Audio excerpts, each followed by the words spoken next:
Sebaliknya, orang-orang yang mencintai dunia berpaling dari tuntunan Allah Azza wa Jalla.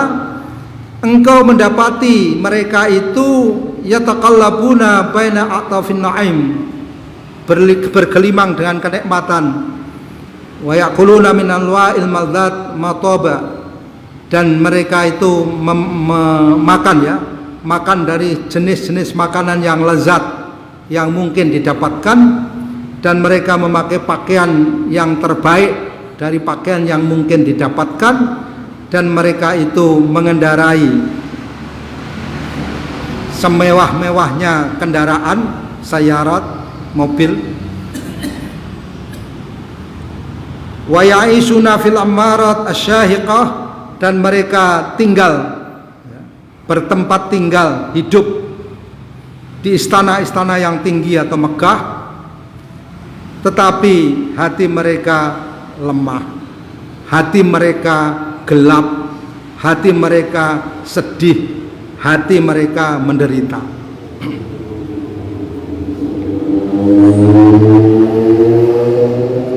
Fatajidunahum yahsabuna kulla sayatan alaihim, dan kalian mendapati mereka itu bahwa setiap ada suara itu seperti mereka merasa ditujukan kepada diri mereka. Ya. Karena ada perasaan itu mereka membuat undang-undang. Ya. Iya. Undang-undang pencemaran nama baik. Karena mereka merasa ya bahwa semua kata-kata yang diucapkan oleh siapapun itu ditujukan kepada mereka. Ya, maka mereka membuat undang-undang, baik langsung atau membayar orang yang berhak membuat undang-undang. Buat undang-undang, tidak boleh mencemarkan nama baik. Tuh. Orang Islam itu yang baik tidak perlu ada undang-undang bikinan manusia. Mencemarkan nama baik itu haram. Ya. Orang Islam itu orang yang selamat orang lain dari lesannya dan dari perbuatannya, dari tangannya. Mencemarkan nama baik itu bukan tabiat orang Islam. Ya. Ghibah, namimah saja haram, apalagi mencemarkan nama baik, pembunuhan karakter, tidak ada. Orang Islam lebih takut ya kepada tuntunan Allah, kepada ancaman Allah dan Rasulnya daripada kepada undang-undang. Ya. Saya mau tanya kepada saudara, kalau saudara tidak mencuri, apa saudara karena takut undang-undang KUHP atau saudara takut kepada tuntunan Allah? Coba saudara renungkan. Saudara lebih takut kepada siksa Allah kalau mencuri daripada hukum buatan manusia. Wong mencuri hukumannya cuma berhari-hari atau berbulan-bulan, ya kan? Saudara kalau jadi pejabat tidak korupsi, itu karena takut kepada Allah atau takut kepada undang-undang anti korupsi? Coba saya tanya. Undang-undang anti korupsi itu mudah kok ditembus, ya kan? Koruptor itu kayak raja di dalam penjara, rahasia ini tapi.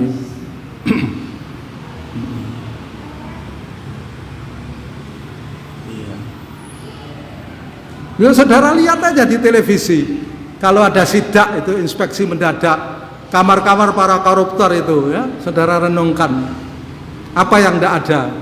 Yang tidak ada cuma satu, kebahagiaan, karena itu di hati, walaupun mereka bergelimang dengan fasilitas, ya.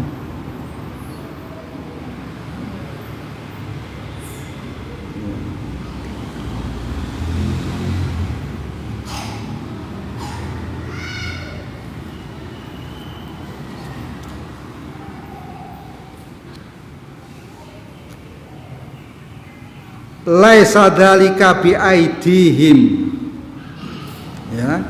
Jadi kebahagiaan itu tidak ada di tangan mereka, ya. Mereka tidak memiliki apa yang disebut dengan kebahagiaan, walaupun mereka itu berada di tengah-tengah gelimang kenikmatan. Mereka memakan berbagai macam makanan yang lezat, mereka memakai pakaian-pakaian yang bagus, mereka mengendarai mobil-mobil yang mewah dan megah, dan mereka berada di istana-istana yang tinggi, mewah, tetapi hati mereka lemah, hati mereka gelisah, hati mereka menderita. Mereka tidak mendapatkan itu semua, kebahagiaan ya, dari itu semua yang membawa mereka kepada kebahagiaan, karena li'anna salahal qulubi huwallazi yu'tiha hayataha wa fasadun nufusi walladhi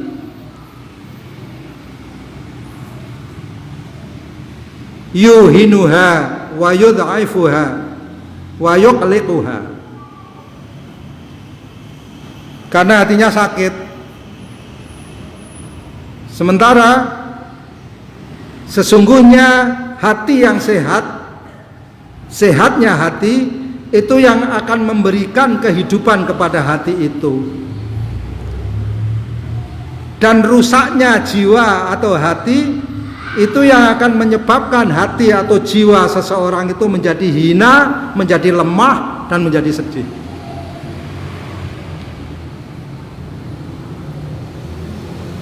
Iya. Nasihat buat para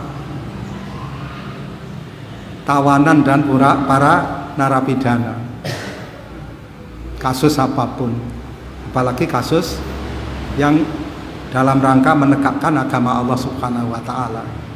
Tidak ada itu di dalam undang-undangnya. Terpidana karena kasus menegakkan agama Allah Subhanahu wa Ta'ala, itu tidak ada kalimat itu di seluruh dunia. Undang-undang di seluruh dunia tidak ada. Orang narapidana karena kasus menegakkan, upaya menegakkan kalimah Allah Azza wa Jalla. Saudara pernah dengar itu? Ya baru kali ini. Itu dirubah, narapidana karena kasus terorisme. Dirubah. Ada yang terorisme betul mungkin. Nah, kita perlu cek kan. Mungkin ada yang terorisme betul, tidak bermaksud untuk menegakkan agama Allah Subhanahu wa Ta'ala. Tetapi ada beberapa yang memang bermaksud menegakkan kalimat Allah Subhanahu wa Ta'ala. Itu pasti ada. Tetapi undang-undang tidak ada narapidana karena kasus berusaha menegakkan kalimat Allah Azza wa Jalla.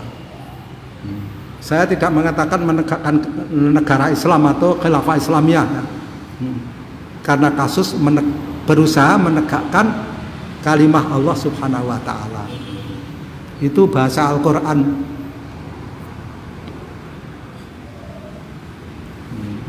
Tidak ada, saudara, tidak ada dalam undang-undang itu. Jadi berusaha menegakkan kalimat Allah Azza wa Jalla itu tidak terkena pidana, mestinya, ya kan? Karena tidak ada undang-undang yang mengatur itu, tidak ada. Yang ada itu undang-undang anti terorisme, ya kan?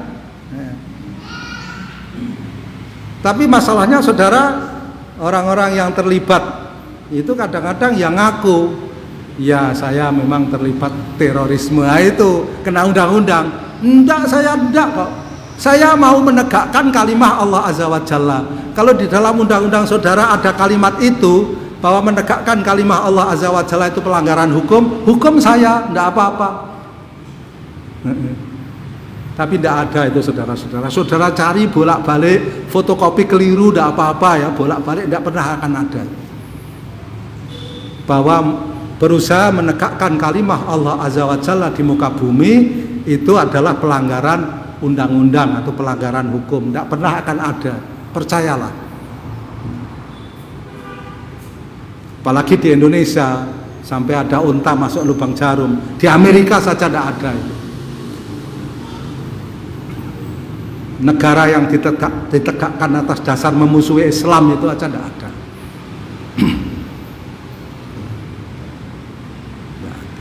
Ya, jadi saudara-saudara itu jangan pernah, kalau menegakkan daulah Islamiyah, menegakkan khilafah Islamiyah bisa pelanggaran hukum, ya kan? Walaupun itu masalahnya keliru atau tidak, tinggal dari kacamata mana, ya kan? tetapi tidak akan pernah pelanggaran hukum kalau orang melakukan usaha untuk menegakkan kalimah Allah Subhanahu wa taala yang tinggi. Litakuna kalimatullah yal ulya, itu tidak pernah pelanggaran hukum.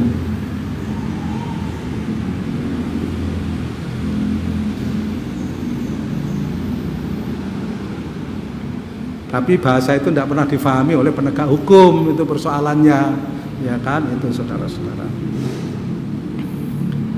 Wa fasadun nufus, itu tadi, dan rusaknya jiwa hati manusia itu yang akan menyebabkan jiwa atau hati manusia itu menjadi hina, menjadi lemah, dan menjadi menderita.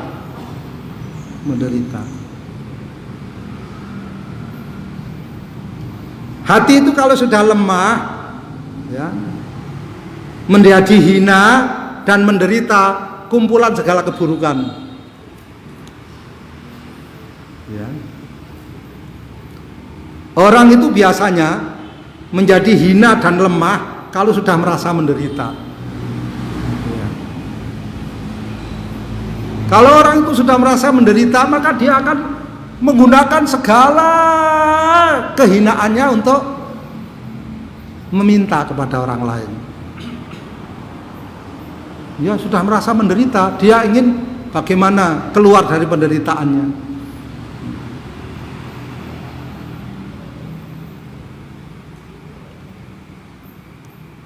Saudara renungkan, ya, orang itu kalau sudah merasa menderita, ya kan,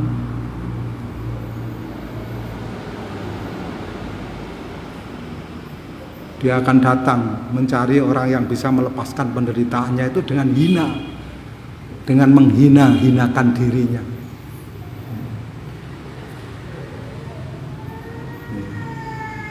Naudzubillah min dzalik.